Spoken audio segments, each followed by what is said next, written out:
Let's welcome Afrobarometer's Mikhail Moosa for that conversation, following, of course, a study, a survey that they did, which found that fewer than 2 in 5 South Africans trust the president somewhat or a lot, and more than 2/3 have just little or no trust at all in Parliament, the police, and their local council, according to the survey that the organization did. Very interesting outcomes, Mikhail. Very briefly, take us through, the background to this survey. Why did you feel the need to do it in the first place? How did it come about? Thanks for having me on, Fuyo. So the Afrobarometer Survey Network is an independent Pan-African survey network that's been operating public opinion surveys across Africa for over 20 years. So this is the 8th survey that we've conducted in South Africa, which we conducted in May and June of this year. So quite early on this year, and we are slowly releasing the results. Afrobarometer, in the most recent round of surveys, conducted surveys in over 30 African countries using the same questionnaire so we can compare Africans' opinions in various different countries. The advantage of doing this sort of public opinion survey work is that it allows ordinary South Africans a voice in policy making. We go around and we ask people to evaluate their circumstances, how they're feeling about the state of their country. And it really allows people to have a say on the current issues of their day. So instead of relying on perhaps elected leaders or elite members in society, we make sure that our nationally representative sample produces a very holistic portrait of what South Africans are thinking about various issues. And of course, trust in institutions is central to understanding how people feel about their political system, how much trust they have in their democracy, but also how much authority, credibility, and legitimacy our elected leaders have in South Africa, especially after so long periods of economic turmoil. The COVID-19 pandemic has affected these things.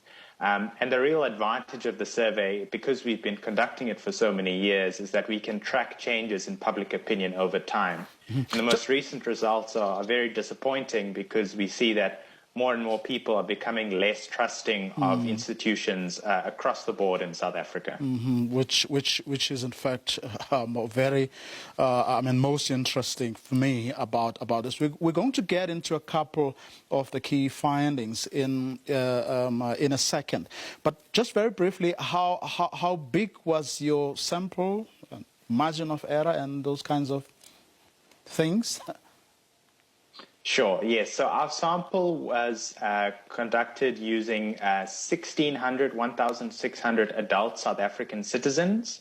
So it sounds like quite a small amount, but actually when you're doing these sorts of surveys, it's more important about how you structure the sample than the number of people that you talk to. So because we do face-to-face surveys in multiple languages in all 9 provinces, and we structure our sample in such a way that it's representative of the latest estimates of the population from Statistics South Africa. So, for example, we speak to more people in Gauteng than the Western Cape. We speak to more women than men. We speak to people in urban areas more than rural areas. We're quite confident that our sample is of a very high nationally representative degree, and 1,600 people is just the right amount to gauge the sense of public opinion. Okay. So we have a 95% confidence level in all the data, and the margin of error is about 2.5 percentage points either way. So quite a small margin of error that we are confident this survey has produced. Okay, let's very quickly go through some of the key findings. 2/3, which is 67%, of South Africans would be willing to give up elections if a non-elected government could provide security, housing, and jobs. Now, this is very interesting in a week where, political parties are up in arms about, people that have been able to register or not register, and the IEC is embroiled in this whole thing with suggestions that they are not as efficient as they should be, and broadly elections being, on the radar now with the upcoming local government election. This is a particularly interesting, finding or outcome, that people are prepared to give up, elections if they can get what they want. Exactly, yes. And also, we've been asking this question for the last 15 years in South Africa. And actually what we find quite consistently is that a lot of people would be willing to give up elections for basic services such as housing and security, but also better socioeconomic circumstances.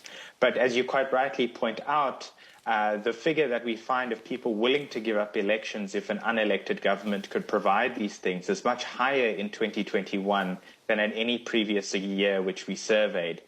So this really does speak to a sort of crisis in our democracy. I think it serves as an indictment over the last 15, 20 years of democratic governance, where people are being asked to participate in elections, asked to support political parties at quite regular intervals, but they're seeing less and less in return for their support, for their enthusiasm at elections, where we see socioeconomic circumstances are just not improving at the rate that people want to see.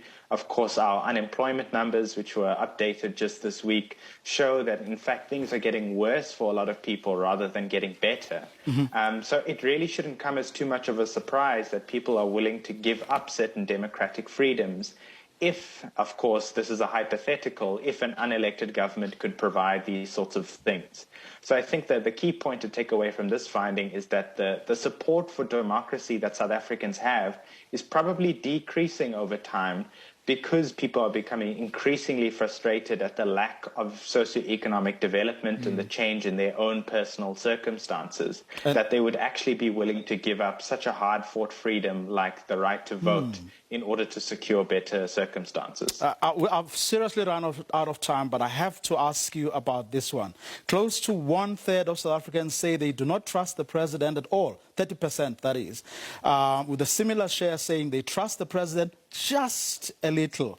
17% saying, we trust the president somewhat. In a quick 10-second, what your take or what you think this means or says? So trust in the president is clearly very, very low at the moment, but it has been low for quite a while. So I think we have to look at this in perspective.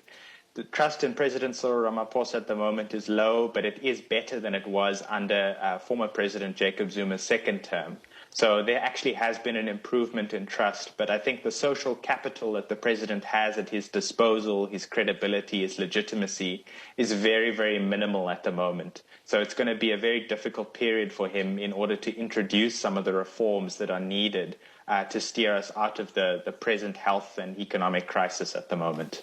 Okay, that's where we're going to leave it. Thank you very much for your time, Mikhail Moosa from Afrobarometer. And that's where we're going to leave it this evening and this week. Have a good night. And